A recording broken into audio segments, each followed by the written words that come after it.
안녕하세요. 법무비 로고스의 나정은 변호사입니다. 네, 현재는 법이 개정되었지만 예전에는 동성 동본인 경우에 무조건 혼인을 할 수가 없었습니다.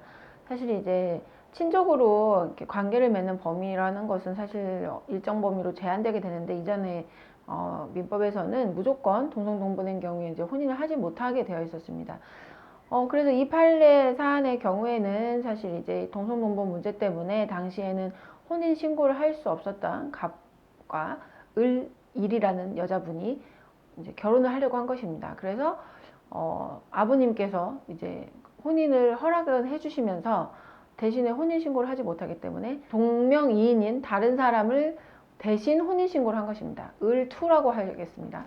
그래서 을원과 을투가 이름은 같지만 사실은 다른 여자분인데 혼인신고는 을투로 돼 있었던 것입니다. 갑과 을투로. 그리고 갑은 공무원이었습니다. 그런데 실제로 혼인생활은 갑과 을원 사이에 당연히 있었습니다.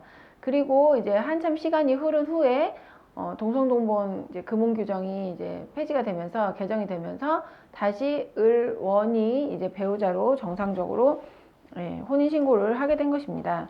그런데 이제 이 공무원이었던 갑이 사망을 했습니다. 그러면서 공무원 연금공단에 을원이 유족연금 승계 신청을 하였습니다. 그러자 공무원연금공단에서는 갑이 재직 중에 을원과 혼인한 사실이 인정될 수 없다 이러면서 유족연금 승계 신청 불승인을 하였습니다.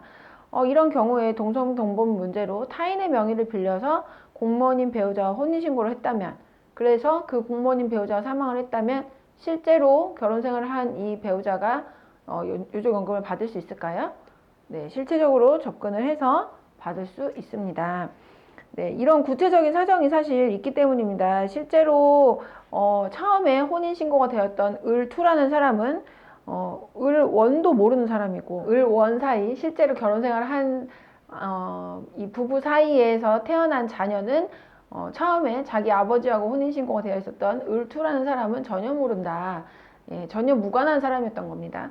그렇기 때문에 사실 이 혼인신고는 이렇게 동성동본 때문에 이렇게 돼 있었지만 실제로 이 배우자는 을원이라는 것을 충분히 가족들의 진술과 이런 이제 구체적인 사실관계를 통해서 확인이 가능했던 사안입니다. 그래서 혼인신고가 다른 사람으로 되어 있었다고 하더라도 실제로 혼인신고가 이렇게 되었던 경위에 대해서 가족들이 다 알고 있었고 그런 알고 있었던 내용들을 다 구체적으로 증명이 가능했기 때문에 결국에는 이 처분은 위법하다고 판결하였습니다. 뭐 혼인신고 관련된 이제 문제가 뭐 지금은 이제 이런 문제가 없겠지만 예전에는 이제 종종 사실과 달리 혼인신고가 되는 경우들이 있었다고 합니다. 그래서 이런 유족연금 관련된 판례도 나오게 되었습니다. 네, 오늘은 여기까지입니다. 감사합니다.